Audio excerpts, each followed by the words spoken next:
Good afternoon, and also thank you for the opportunity to speak here specifically about what's new therapeutic options in childhood tuberculosis, but also what is in development or what other things are we looking at. And I have to start off by just acknowledging other people that I work with. Anneke Hesseling, Professor Anneke Hesseling, who's the director of the Desmond Tutu TB Center, and all the people from the center that work with us, and also Helen McKelleron from the Division of Pharmacology at UCT, who does our analysis for our drug studies. So now I must just find out where to press. Good. So when we look at tuberculosis in children, we have specific objectives, just as the case with adults. And firstly, we divide it up into intensive phase and continuation phase, which you are all aware of. And the intensive phase with the 4 drugs or 3 drugs sometimes in children is because we want to rapidly kill the most of the bacilli or the bugs to prevent progression of the disease. That means that we don't want the children to become more sick, prevent transmission of infection, and remember that children may be infectious. We always say that they're not infectious, they may be infectious. And also to prevent development of drug resistance, and that will be mostly in older children, adolescents and adults, where there's lots of organisms where resistance can develop if mismanaged. And then the continuation phase is basically to kill the last drugs, the last bugs that are sleeping and wake up every now and then. So we have to continue for a long time to kill those last bugs, because when they sleep, the drugs don't work. It's only when they divide that the drugs can actually work. And we want to do all of the above without adverse effects, or with a minimum of adverse effects, about which I'm not going to talk this afternoon because that will take me much too long. And the slide at the bottom here is just to show you the increase in number of organisms as the disease progresses from infection to minimal disease to severe disease.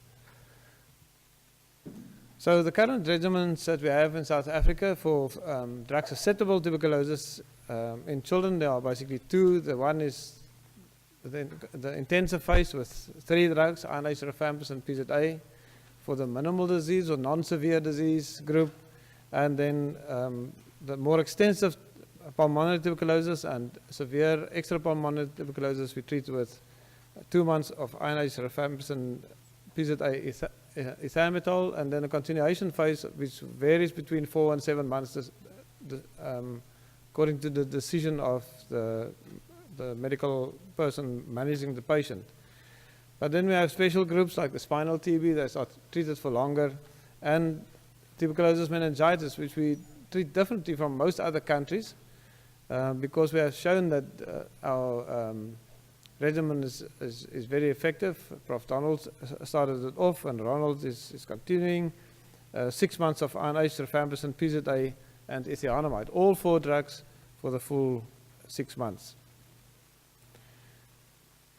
They've been trying shorter regimens because 6 months remains a long time for treatment, and they've had 3 different studies, randomized controlled studies in adults, including fluoroquinolone, which is the best second-line drug that we have, and showed that if they reduce the treatment to 4 months compared to the standard 6 months treatment of 4 drugs in adults, it actually did not improve the outcome. It actually worsened the outcome, and therefore it was not accepted, and it is not used.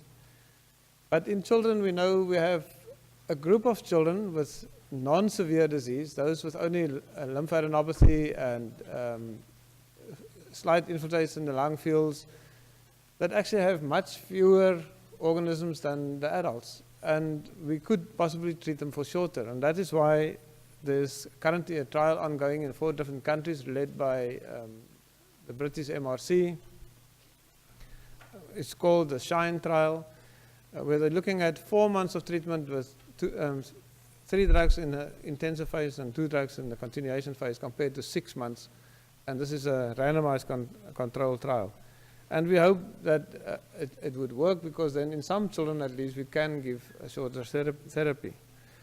And in this trial, they're also testing the new fixed dose combination, which you probably have heard of because it was launched in Cape Town in 2015 during the Lung Health Conference. The fixed dose combination of INH of 50 milligrams a kilogram, 50 milligrams, rifampicin 75, and Pizoday 150. And we're also looking at the same time about or what the concentrations of the drug is that we can reach with this combination. Now, just quickly to mention two drugs, and I want to speak about a lot more drugs, but time doesn't allow. But INH is currently dosed at between 7 and 15 milligrams a kilogram. But for small infants, and specifically those born prematurely and low birth weight, in the first couple of weeks, we should basically not use more than 10 milligrams a kilogram. And those are babies that are in contact usually with mothers who have TB, very often HIV-infected mothers that have TB diagnosed either during pregnancy or shortly after pregnancy. And this is a study that was done by R.D. Becker. And at 10 milligrams a kilogram, we achieve quite a good concentration at 2 hours for this group of patients. The drug that we rely on very heavily, I'll just go back, is rifampicin. And rifampicin, unfortunately, when we look at many studies, adults and children, we are not achieving the targets that we should be achieving for effective therapy. In one study done by Steffi Thier, who was a PhD student with us, she looked at both 10 milligrams a kilogram, the old dose, and 15 milligrams a kilogram, the new dose. And these lines, if I can show, this line is the bottom line under which we don't want to be. We actually want to be above that line at 2 hours, and 2 hours is this. And with 10 milligrams a kilogram, we're actually not achieving close to 8 milligrams per liter concentration. With 15 milligrams a kilogram, although it looks very good, in this group of patients that she tested, and they were all under the age of 2 years, if one looks at individual patients, many of them actually fell or had concentrations below the target value. A recent study that was done by R.D. Becker in infants using a suspension, and we often want to give suspensions to babies, but and in Europe I know they use almost only suspensions of rifampicin as a single drug in the infants. And here you can see the cutoff, the minimum cutoff of 4. None of the patients, almost, or very few of the patients at 2 hours actually achieved that dose. So the suspension, and just there are two lines because we use two different suspensions. This was a German one, and this was a South African one. The South African one was completely out of the range that we actually want to achieve. So basically we're underdosing rifampicin completely. Now there's a whole discussion, not only in children but also in adults, should we not increase the dose of rifampicin? And currently adults are using 10 milligrams a kilogram. They're testing them at 40 milligrams a kilogram.